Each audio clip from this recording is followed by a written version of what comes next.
sebulan terakhir ini kan saya sudah didatangi oleh yang puncak-puncak ini. Tapi satu persatu, dan itu kan mungkin hanya mau merekrut saya atau mencari aman karena sudah ketemu saya.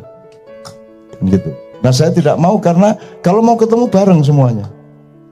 Kalau mau ketemu Bu Mega, Habib Rizik, Kapolri, kalau perlu dengan Luhut dan Jokowi, semuanya bareng-bareng. Saya baru mau ketemu. Kan gitu. Kalau kamu tidak mau itu dengan saya, aku ya gak padan, aku ya gak kepingin apa-apa. Sebelumnya saya beri pengantar begini, di Arab Saudi itu ada seorang imam, seorang syekh yang dibiayai pemerintah karena kakeknya dulu sangat berjasa kepada perkembangan Islam. Beliau sering mengadakan selawatan di rumahnya, dan banyak jamaah-jamaah atau tamu-tamu dari Indonesia yang hadir ketika maulidan, sholat maulid di rumahnya.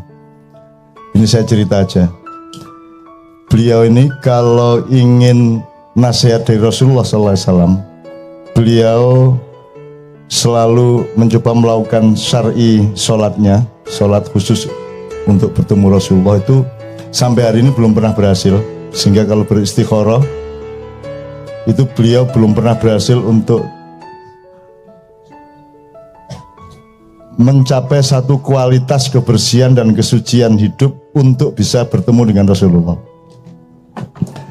Nah kalau beliau punya keperluan sesuatu yang sangat penting, misalnya bikin musola atau bikin apa, itu di tempat yang sebelah mana, di tanah yang sebelah mana, dia ingin tanya Rasulullah, dan caranya bertanya kepada Rasulullah adalah beliau mengundang seorang kiai dari sini ke sebelah timur sana. Saya tidak akan sebut daerahnya, nanti di data. Beliau dikasih tiket ke sana, terus beliau nanti diminta untuk beristikharah, dan beliau yang ketemu Rasulullah, terus kemudian Rasulullah dawuh apa, dikasih tahukan kepada syekh ini. Karena kiai ini seorang yang sangat bersih, seorang yang tidak pernah putus wudhu, seorang yang tiap malam santri-santrinya membaca semua hizib, orang yang selalu berpuasa, orang yang sangat suci, yang dia bisa membakar gedung tanpa api, gampangannya gitulah, wis pokoknya semuanya itulah ya. Nah kemarin kiai yang sering ketemu Rasulullah itu telepon saya, dan itu tiba-tiba siang-siang saya ditelepon, loh Pak Yai enten apa kok kudu ngaren sampean telepon saya. Cak, ini saya didhawuhi Rasulullah ini. Nggih pripun, gimana? Perang Cak, perang Cak. Wah, Rasulullah dawuh perang. Lu nek diperangi perang, mau lewat jalan apa? Hukum milik mereka, uang milik mereka, pemerintah milik mereka, semua alat peperangan milik mereka semua. Kalau perangnya seperti sekarang ini, kita sekarang harus perang, menunggu ceritanya. Terus dawuh Rasulullah menang apa kalah? Menang Cak. Terus kita harus perang berubuh, pakai gelar perang gajah neto apa ini gelar, enggak Cak, serangan malam saja. Dan saya enggak akan omongkan ini, pokoknya gini dah. Pokoknya kalau sampai besok terjadi seperti yang dikhawatirkan hatinya banyak umat Islam di Indonesia ini, wes Cak, tak lakonane. Misalkan bagian Jogja, aku bagian gonku. Wes, dan itu cukup sederhana kok, tes wes. Gitu. Ini saya ceritakan kepada Anda semua supaya juga didengar oleh teman-teman kita, gitu ya. Kita nggak ngomong sara, kita nggak ngomong diskriminasi etnik. Kita itu cuman, kalau ayam ya memang kita sebut ayam, kalau kambing kita sebut kambing, kan cuman gitu kan. Tidak berarti kita sara gara-gara menyebut dia ayam. Tuh. Nah, ini sebenarnya peringatan untuk semuanya. Mbok sudah kita bareng-bareng. Wong Anda juga sudah menguasai semuanya gitu kok.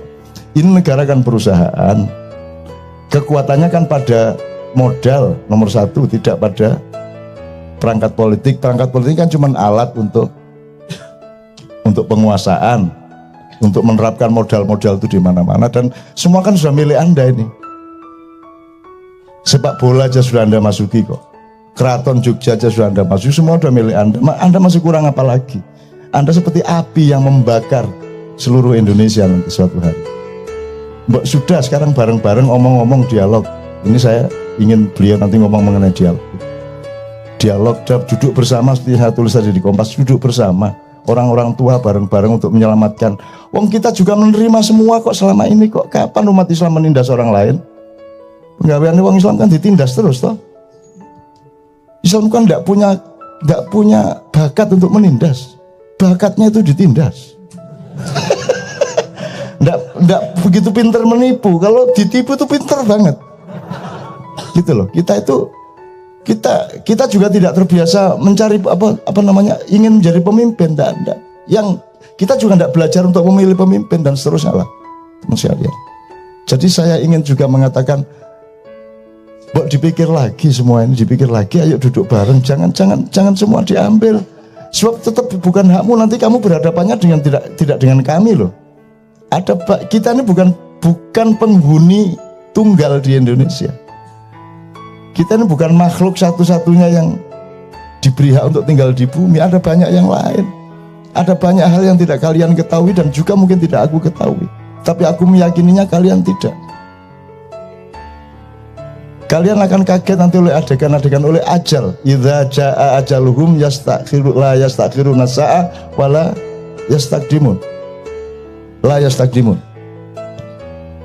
La yastaqdimun sa'atan wala yastakhirun. Kalau sudah tiba ajal, tidak bisa didulukan dan tidak bisa diakhirkan, ditunda. What is ajal? Kita menerjemahkan dengan lugu kematian. Saya tidak mengatakan itu salah, saya cuma ingin mentadaburi itu momentum. Kalau momentum sudah datang, trigger itu sudah datang, maka tidak bisa ditunda dan bisa dijulukan. Jadi semua yang bikin ribut selama ini 4112 itu kan ada trigger satu momentum, dan itu tidak bisa dibikin oleh manusia. Termasuk yang terakhir yang menyangkut Kiai Ma'ruf Amin itu kan ada triggernya. Itu triggernya kan tidak sengaja. Kok menjadi seperti itu? Jadi siapa sebenarnya subjeknya itu? Wong yang bersangkutan sendiri yang seolah-olah subjek itu kaget dengan efeknya kok kayak gitu. Berarti ada subjeknya. Jadi Allah Maha Bekerja. Allah Maha Bekerja, dan Allah di situ kami, bukan aku. Kami itu artinya Allah dengan staf-stafnya, bisa Jibril, bisa Mikael, bisa Anda, bisa siapapun. Nah, teman-teman sekalian, mumpung kita masih punya kemungkinan, kelemahan kita adalah kita terlanjur harus hidup di dalam konstelasi kalah atau menang. Ini kelemahan hidup. Semua masalah dalam hidup itu kan kalau bisa tuh win-win, menang dan menang. Kalau orang Jawa menang tanpa ngasorake, kalaupun terpaksa menang tanpa ngasorake kan gitu. Sekarang kita terlanjur karena hukum itu harus ada yang kalah, harus ada yang menang. Sebenarnya hukum itu saat-saat terakhir itu darurat. Seharusnya kalau bisa sebelumnya diselesaikan secara akhlak, diselesaikan secara irfan, secara kearifan. Kita tidak pernah menyelesaikan secara kearifan, secara silaturahmi, tidak pernah menyelesaikan secara akhlak. Kita langsung pakai hukum. Akhirnya kita gontok-gontokan di wilayah kalah atau menang. Dan hidup itu tidak ada mengalahkan orang lain sebenarnya kalau kita bertauhid kepada Allah Subhanahu wa taala. Itu teman sekalian. Nah, untuk itu ini masih ada waktu untuk bisa berdialog, masih ada waktu. Saya mohon izin ya. Saya tidak sebut namanya, tapi sekarang kalau dulu kan saya cuma disambati oleh segmen.